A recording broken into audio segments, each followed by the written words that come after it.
अगर आप खाटू श्याम जी के सच्चे भक्त हैं तो घर पर एकादशी का व्रत और पूजा करने की सही विधि जानना आपके लिए बहुत जरूरी है। बाबा श्याम कहते हैं कि जो भक्त श्रद्धा और सही विधि से एकादशी का व्रत करता है उसकी झोली कभी खाली नहीं रहती। पूजा की विधि और भोग। सुबह जल्दी उठकर स्नान करें और साफ कपड़े पहने। पूजा स्थल को शुद्ध करके बाबा श्याम की तस्वीर या मूर्ति रखें। फिर घी का दीपक और धूप जलाएं। इस दिन बाबा को भोग लगाने के लिए कच्चा दूध और मिश्री का उपयोग करें। कच्चा दूध और मिश्री का भोग सबसे शुद्ध और पवित्र माना जाता है। भोग अर्पित करने के बाद एक कच्ची कुंडी, मिट्टी का दीपक या पात्र में घी डालकर बाबा श्याम के समक्ष प्रज्वलित करें। संकल्प और मंत्र जाप। अब हाथ जोड़कर संकल्प लें कि आप पूरी श्रद्धा और विश्वास के साथ ये व्रत बाबा श्याम को समर्पित कर रहे हैं। फिर पूरी भक्ति से ओम श्री श्याम देवाय नमः मंत्र का जाप करें। ये मंत्र जाप 11, 21 या 108 बार किया जा सकता है। भजन और ध्यान। एकादशी के दिन बाबा श्याम को 5 भजन सुनाना बहुत शुभ माना जाता है। भजन सुनाते समय बाबा का ध्यान करें और अपने मन को पूरी तरह से उनकी भक्ति में लीन कर दें। ऐसा करने से मन को शांति मिलती है और बाबा का आशीर्वाद प्राप्त होता है। व्रत के नियम। पूरे दिन फलाहार और सात्विक भोजन ही लें। इस दिन नकारात्मक विचारों और क्रोध से बचें। सिर्फ बाबा का नाम जपें और उनके चमत्कारों पर भरोसा रखें। अगले दिन व्रत का समापन करें। जो भी भक्त इस विधि से एकादशी का व्रत करता है बाबा श्याम उसकी हर मनोकामना पूरी करते हैं।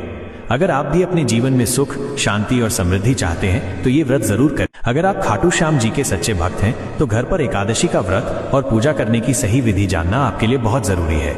बाबा श्याम कहते हैं कि जो भक्त श्रद्धा और सही विधि से एकादशी का व्रत करता है उसकी झोली कभी खाली नहीं रहती। पूजा की विधि और भोग। सुबह जल्दी उठकर स्नान करें और साफ कपड़े पहने। पूजा स्थल को शुद्ध करके बाबा श्याम की तस्वीर या मूर्ति रखें। फिर घी का दीपक और धूप जलाएं। इस दिन बाबा को भोग लगाने के लिए कच्चा दूध और मिश्री का उपयोग करें। कच्चा दूध और मिश्री का भोग सबसे शुद्ध और पवित्र माना जाता है। भोग अर्पित करने के बाद एक कच्ची कुंडी, मिट्टी का दीपक या पात्र में घी डालकर बाबा श्याम के समक्ष प्रज्वलित करें। संकल्प और मंत्र जाप। अब हाथ जोड़कर संकल्प लें कि आप पूरी श्रद्धा और विश्वास के साथ ये व्रत बाबा श्याम को समर्पित कर रहे हैं। फिर पूरी भक्ति से ओम श्री श्याम देवाय नमः मंत्र का जाप करें। ये मंत्र जाप 11, 21 या 108 बार किया जा सकता है।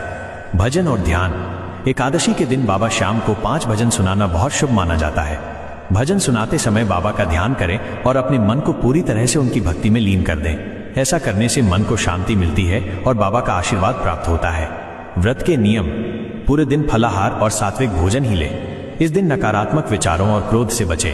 सिर्फ बाबा का नाम जपें और उनके चमत्कारों पर भरोसा रखें। अगले दिन व्रत का समापन करें। जो भी भक्त इस विधि से एकादशी का व्रत करता है बाबा श्याम उसकी हर मनोकामना पूरी करते हैं। अगर आप भी अपने जीवन में सुख, शांति और समृद्धि चाहते हैं तो ये व्रत जरूर करें।